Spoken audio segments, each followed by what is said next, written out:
Canada's readout or China's made mention of you bringing up things such as Uyghur detention camps or the transnational repression in Canada or Beijing's foreign interference into Canadian elections.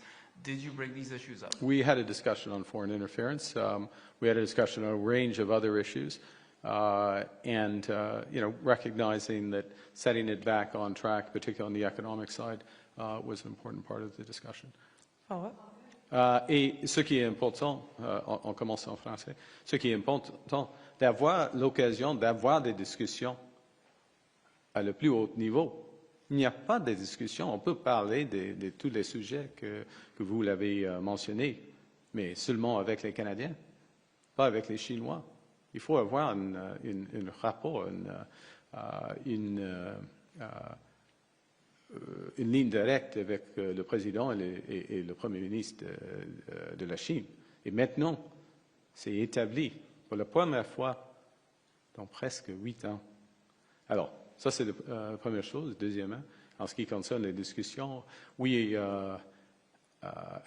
nous avons eu une discussion sur l'entente étrangère.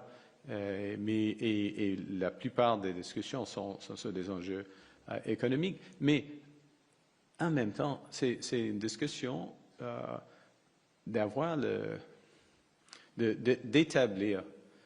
les principes.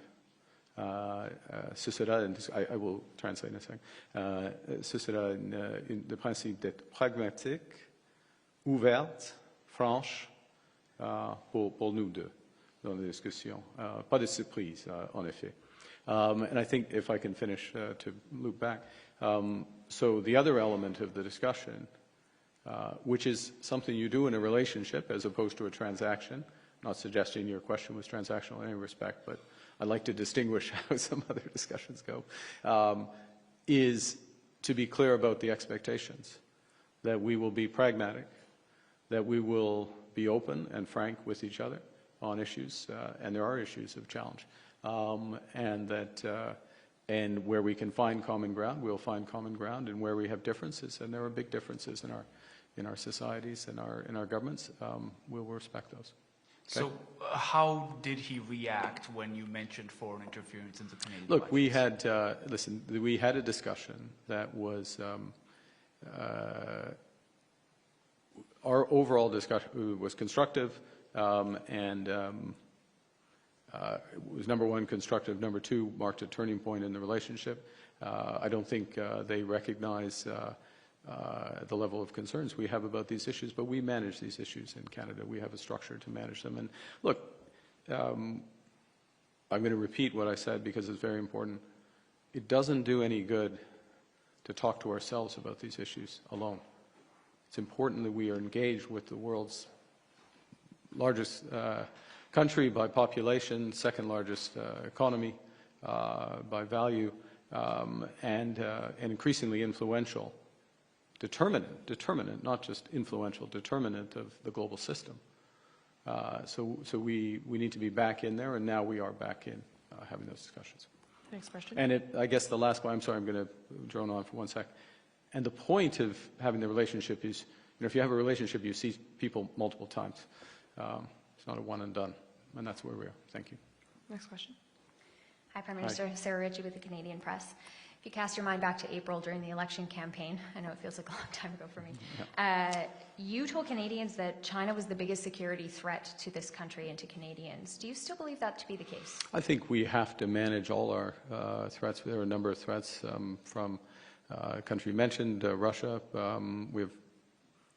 We've non-state actor threats, which are material. I guess, one of the advantages of having your security clearance is you're better informed about some of the threats, and I highly recommend that anyone, either in the position of responsibility or seeking it, has their security clearance. So I have a richer sense of the tapestries of threats that face our country.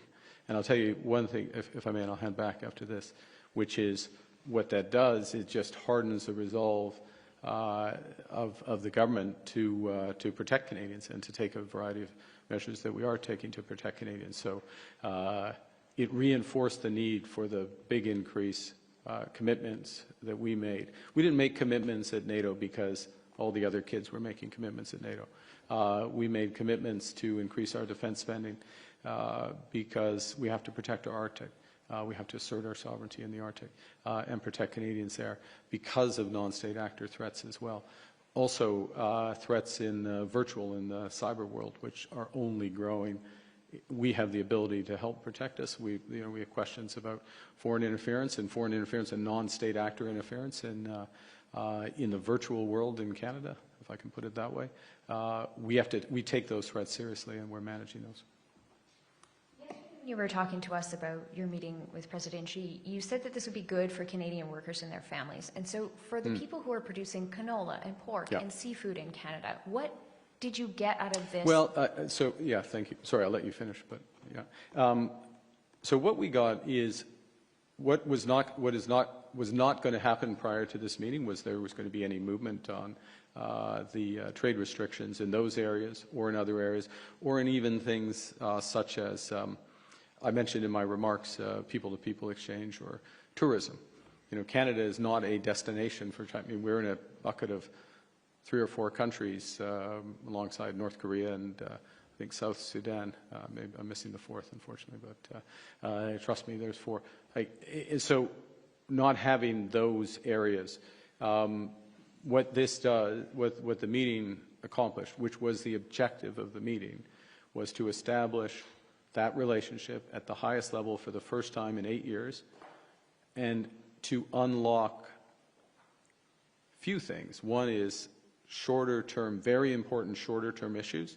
You mentioned canola. Same with the fishing industry. Those are important issues for us.